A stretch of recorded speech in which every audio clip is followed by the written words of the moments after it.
My dear students, welcome back to Nurses Profile channel. இந்த வீடியோல நம்ம இந்த வருஷம் எவ்வளவு அப்ளிகேஷன் வரதுக்கான வாய்ப்பு இருக்குது, இது வரைக்கும் எவ்வளவு அப்ளிகேஷன்ஸ் வந்திருக்குது அண்ட் பர்டிகுலரா ஒரு சில கோர்சஸ்க்கு வந்து இந்த வருஷம் வந்து ஹெவியா டிமாண்ட் இருக்க போகுது. அந்த கோர்சஸ் என்னெல்லாம் என்ன கட் ஆஃப்க்கு இருந்துச்சுன்னா நம்ம ரவுண்ட் 1 ரவுண்ட் 2 குள்ள வர முடியும் அப்படிங்கறது பத்தி தான் டீடைலா பார்க்க போறோம்.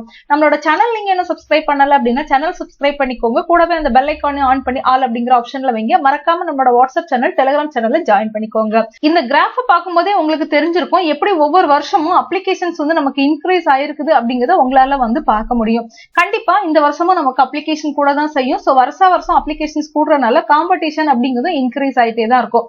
2020 பொறுத்தவரை 37,334 ஸ்டூடெண்ட்ஸோட பேர் வந்து ரேங்க் லிஸ்ட்ல வந்திருந்து இவ்வளவு ஸ்டூடெண்ட்ஸ் தான் வந்து அப்ளை பண்ணியிருந்தாங்க. அதே மாதிரி 2021 பொறுத்தவரையில 58,475 மாணவர்களோட நேம் வந்து ரேங்க் லிஸ்ட்ல வந்திருந்து இவ்வளவுதான் அப்ளிகேஷன். 22 பொறுத்தவரையில 63,859 மாணவர்கள் அப்ளை பண்ணியிருந்தாங்க. 23 பொறுத்தவரையில 65,574 ஸ்டூடெண்ட்ஸ் அப்ளை பண்ணியிருந்தாங்க. 2024 போன வருஷத்தை பொறுத்தவரையில 67,038 மாணவர்கள் வந்து அப்ளை பண்ணி ரேங்க் லிஸ்ட்ல வந்து நேம் வந்திருந்து. இந்த வருஷம் 2025-26 அகாடமிக் இயரை பொறுத்தவரையில கண்டிப்பா வந்து 70,000 அப்ளிகேஷன் வரதுக்கான வாய்ப்பு இருக்குது. ஏன்னா ஒவ்வொரு வருஷமும் நமக்கு அப்ளிகேஷன் அப்படிங்கிறது இன்க்ரீஸ் ஆயிட்டே தான் இருக்குது. சோ இந்த வருஷமும் கண்டிப்பா அப்ளிகேஷன் இன்க்ரீஸ் ஆகும். அப்ளிகேஷன் இன்க்ரீஸ் ஆகும்போது காம்படிஷன் அப்படிங்கிறதும் கூடவே செய்யதான் செய்யும்.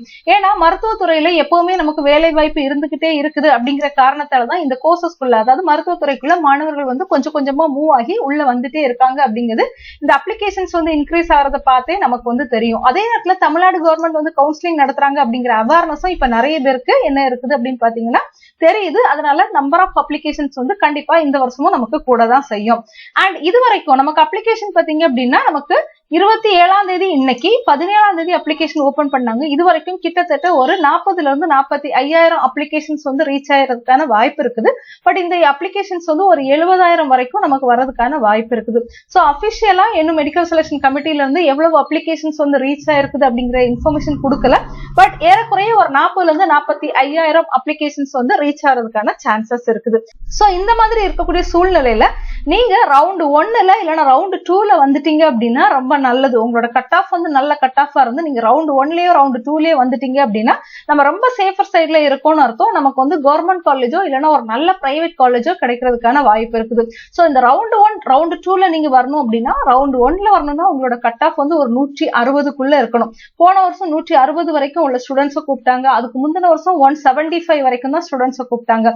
சோ இந்த வருஷம் எவ்வளவு ஸ்டூடெண்ட்ஸை கூப்பிடுறாங்க அப்படிங்கிறது எக்ஸாக்டா தெரியாது. மேபி 175 வரைக்கும் கூப்பிடலாம், இல்லைன்னா ஒரு 160 வரைக்கும் கூப்பிடலாம். சோ ஒரு 160 வரைக்கும் நம்ம வந்து கட் ஆஃப் நம்ம கையில வச்சிருந்தோம் அப்படின்னா கண்டிப்பா நம்ம முதல் ரவுண்ட்லயோ ரெண்டாவது ரவுண்ட்லயோ வந்துரும். முதல் ரவுண்ட்ல வந்துட்டோம் அப்படின்னா கவர்மெண்ட் காலேஜஸ் கிடைக்கிறதுக்கான வாய்ப்புகள் வந்து நிறைய இருக்கும். அதே மாதிரி நீங்க செகண்ட் ரவுண்ட்ல வரீங்க அப்படின்னாலும் மீதம் இருக்கிற கவர்மெண்ட் காலேஜும் அதே நேரத்துல நமக்கு ஒரு பிரைவேட் காலேஜும் கிடைக்கிறதுக்கான வாய்ப்பு இருக்குது. அண்ட் அதே மாதிரி எல்லா வருஷமுமே இந்த பிஎஸ்சி நர்சிங் அப்படிங்கிற கோர்ஸ்க்கு வந்து டிமாண்ட் வந்து இருந்துட்டே தான் இருக்கும். நம்ம வந்து டிமாண்ட் வந்து குறைஞ்சிரும், பிஎஸ்சி நர்சிங்க்கு கொஞ்சம் கட் ஆஃப் கம்மியானாலும் சீட் கிடைச்சிரும் அப்படின்னு நினைச்சீங்கன்னா அது நடக்காத காரியம். கண்டிப்பா பிஎஸ்சி நர்சிங்க்கு பாத்தீங்க அப்படின்னா வெறும் 315 சீட்டு தான் இருக்குது. சோ இதுக்குள்ள நீங்க வரணும் அப்படின்னா உங்களுக்கு நல்ல கட் ஆஃப் வேணும். கண்டிப்பா ஒரு 178க்கு மேல கட் ஆஃப் வேணும். அதே மாதிரி தான் பி ஃபார்ம். இந்த பி ஃபார்முக்கும் பாத்தீங்கன்னா 2 மெடிக்கல் காலேஜ் தான் இருக்குது. இந்த கோர்ஸோட டிமாண்டும் ஒரு காலமும் குறையாது. எப்பவுமே பி ஃபார்முக்கு டிமாண்ட் இருந்துட்டே தான் இருக்கும். இதுக்கு மொத்தமே வந்து 2 மெடிக்கல் காலேஜ் 120 சீட்டு தான் இருக்கு. சோ இதுக்குமே பாத்தீங்கன்னா 178க்கு மேல கண்டிப்பா நல்ல கட் ஆஃப் வேணும். பிபிடி அதுலயும் இந்த வருஷத்துல இருந்து டாக்டர் அப்படிங்கிற ப்ரிஃபிக்ஸ் யூஸ் பண்ணலாம் அப்படிங்கிற ஒரு இன்ஃபர்மேஷனும் வந்துச்சு. சோ அதனால பிபிடிக்கும் கண்டிப்பா இந்த டிமாண்ட் அப்படிங்கிறது இருக்கதான் செய்யும். இந்த பிபிடியும் உங்களுக்கு வேணும்னா கண்டிப்பா 180க்கு மேல இல்லைன்னா 178க்கு மேல கட் ஆஃப் இருந்தாதான் நீங்க வந்து பிபிடி வந்து எக்ஸ்பெக்ட் பண்ணலாம். இன்னும் நிறைய ஸ்டூடெண்ட்ஸ் பிலோ 150 கட் ஆஃப்க்கு கீழே இருக்கிறீங்க. நீங்க எல்லாம் வந்து கவர்மெண்ட் சீட்ஸ்க்காக என்ன செய்யக்கூடாது அப்படின்னா காத்திருக்க கூடாது. கவர்மெண்ட் சீட்ஸ் அப்படிங்கிறது கண்டிப்பா உங்களுக்கு ஒரு 160க்கு மேல வந்து கட் ஆஃப் இருந்தாதான் கவர்மெண்ட் 60 நம்ம வந்து எக்ஸ்பெக்ட் பண்ணவே முடியும். அதனால 150க்கு கீழே உங்களோட கட் ஆஃப் இருக்குது அப்படின்னா நீங்க தயவு செஞ்சு கவர்மெண்ட் சீட்டுக்காக காத்திருக்க கூடாது. சோ மை டியர் ஸ்டூடெண்ட்ஸ், எப்படி இருந்தாலும் சீக்கிரமா நமக்கு அபிஷியலா இன்ஃபர்மேஷன் கொடுப்பாங்க. எவ்வளவு அப்ளிகேஷன்ஸ் வந்திருக்கு அப்படிங்கிறது அந்த இன்ஃபர்மேஷன் கொடுத்த உடனே நான் உங்க கூட ஷேர் பண்றேன். தேங்க்யூ.